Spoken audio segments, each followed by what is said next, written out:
अध्याय एक। सूचना क्या है। कल्पना कीजिए, आप किसी अनजान शहर में खो गए हैं। आपके पास कोई नक्शा नहीं है, मोबाइल नेटवर्क भी काम नहीं कर रहा और कोई जान पहचान वाला भी नहीं है।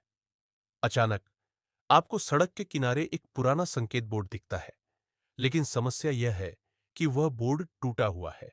उस पर लिखे शब्द मिट चुके हैं। अब सोचिए, अगर यह बोर्ड सही होता तो आप अपने गंतव्य तक पहुंच सकते थे, मगर यह टूटा हुआ है, अधूरी जानकारी दे रहा है, जिससे आप और भी ज्यादा भ्रमित हो सकते हैं। यही है सूचना की असली शक्ति। यह सही दिशा दिखा सकती है, मगर अगर गलत हो तो यह भटका भी सकती है। हम हर दिन सूचना से घिरे रहते हैं। सुबह उठते ही मोबाइल देखते हैं। आज मौसम कैसा रहेगा? हम टीवी ऑन करते हैं। देश में क्या चल रहा है? सोशल मीडिया स्क्रॉल करते हैं।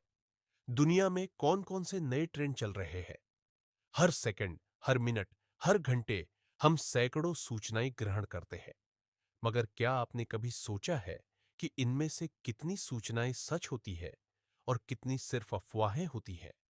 सूचना सिर्फ लिखे या बोले गए शब्दों में नहीं होती, बल्कि यह प्राकृतिक संकेतों, प्रतीकों और ध्वनि के रूप में भी हो सकती है। जब आकाश में काले बादल दिखते हैं, तो यह सूचना होती है कि बारिश आने वाली है। जब किसी व्यक्ति के चेहरे पर मुस्कान होती है, तो यह बताता है कि वह खुश है। जब एक देश का झंडा फहराया जाता है, तो वह राष्ट्रीय गर्व की सूचना देता है। सूचना किसी भी रूप में हो सकती है, लेकिन यह हमेशा सत्य हो, यह जरूरी नहीं। मान लीजिए, कोई आपको बताता है कि धरती छपटी है। अगर यह बात हजारों साल पहले कही जाती, तो शायद लोग इस पर यकीन कर लेते। लेकिन आज विज्ञान ने साबित कर दिया है कि यह गलत है। तो सवाल यह उठता है, क्या जो चीज हमें सूचना के रूप में दी जाती है, वह हमेशा सही होती है? यही कारण है कि दुनिया में विज्ञान और अफवाहें एक साथ चलती हैं। वैज्ञानिक कहते हैं कि वैक्सीन सुरक्षित है। कुछ लोग कहते हैं कि वैक्सीन से नुकसान होता है। अब हम किस पर विश्वास करें? 260 ईसा पूर्व कलिंग का भयानक युद्ध समाप्त हो चुका था। चारों ओर लाशें पड़ी थी, खून बह रहा था। सम्राट अशोक इस तबाही को देखकर स्तब्ध रह गए। उन्होंने फैसला किया कि अब से वे युद्ध नहीं, शांति का संदेश फैलाएंगे। लेकिन समस्या यह थी, कैसे? तब न कोई अखबार था, न टीवी, न इंटरनेट। अशोक ने पत्थरों पर शिलालेख खुदवाए। इन स्तंभों पर बुद्ध के विचार और अहिंसा का संदेश लिखा गया।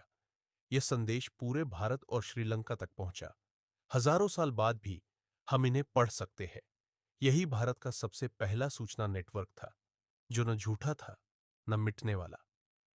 अगर आपके पास पूरी दुनिया की जानकारी हो, तो क्या आप सबसे समझदार व्यक्ति बन जाएंगे? जरूरी नहीं।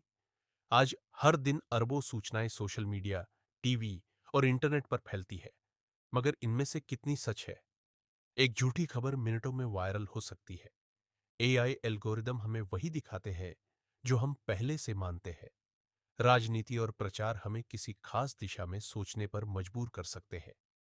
तो क्या सूचना हमें सशक्त बनाती है या हमें भ्रम में डालती है?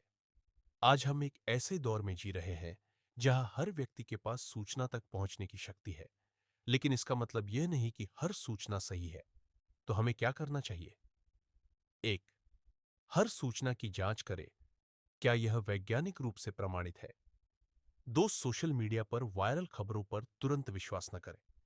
तीन, दो अलग अलग स्रोतों से जानकारी को क्रॉस चेक करें।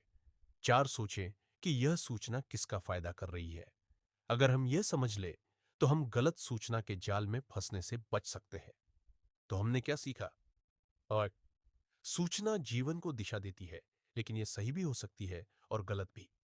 दो, हर सूचना को सत्य नहीं मानना चाहिए, उसे जांचना चाहिए। थ्री, अधिक जानकारी हमेशा सही निर्णय लेने में मदद नहीं करती, बल्कि भ्रम भी फैला सकती है। चार, सोशल मीडिया और एआई के युग में हमें सूचना के प्रति अधिक सतर्क रहना चाहिए। सूचना केवल तथ्य नहीं होती, ये एक विचार होती है, एक कहानी होती है। सवाल यह नहीं कि हमारे पास कितनी जानकारी है, सवाल यह है कि हम इसका उपयोग कैसे करते हैं। क्योंकि सूचना हमारा भविष्य बना भी सकती है और बिगाड़ भी सकती है।